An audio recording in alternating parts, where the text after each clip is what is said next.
Hello सांग माने आम चैनल को आपण मानकु स्वागत। आजिर वीडियो रे आमे ओडिशार किछि महान कवि को नाम और तांको उपाधि विषय रे जानिबा। जदि आपण मानकु वीडियोटी भल लागे तो वीडियो को लाइक करिवे और चैनल को सब्सक्राइब करिवे। चलंतु स्टार्ट करिबा। प्रथम प्रश्न, ओडिशार व्यासकवि भावे किए जनाशुना? ऑप्शंस: बलदेव रथ, उपेन्द्र भंज, फकीरमोहन सेनापति, लक्ष्मीकांत महापात्र। सठिक उत्तर हेउछि फकीरमोहन सेनापति। परवर्ती प्रश्न, कविवर उपाधि काहांकु दिया जाइछि? ऑप्शंस: बलदेव रथ, राधानाथ राय, उपेन्द्र भंज, गौरी कुमार ब्रह्मा।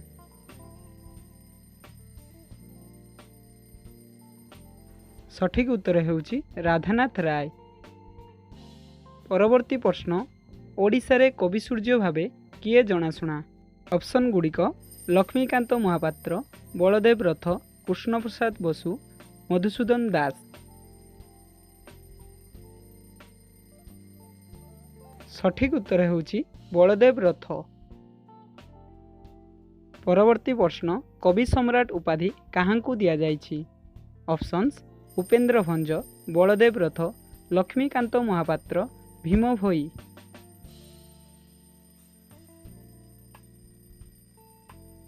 सठिक उत्तर हेउछि उपेन्द्र भंज। पंचम प्रश्न, ओडिशार कांत कवि भावे किए जनाशुना? ऑप्शंस: गौरी कुमार ब्रह्मा, बलदेव रथ, लक्ष्मीकांत महापात्र, भीम भोई। सठिक उत्तर हेउछि लक्ष्मीकांत महापात्र।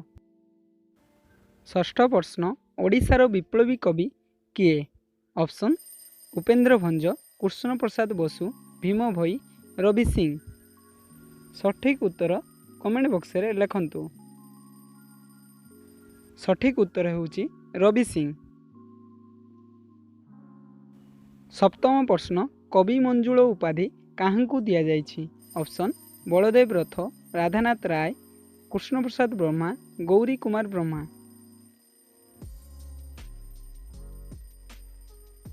सठिक उत्तर हेउछि कृष्णप्रसाद ब्रह्मा। अष्टम प्रश्न, ओडिशार संत कवि भावे किए जनाशुना?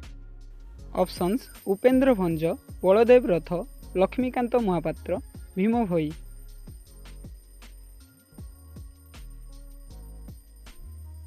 सठिक उत्तर हेउछि भीम भोई। परवर्ती प्रश्न, बाणीकंठ उपाधि काहांकु दिया जाइछि?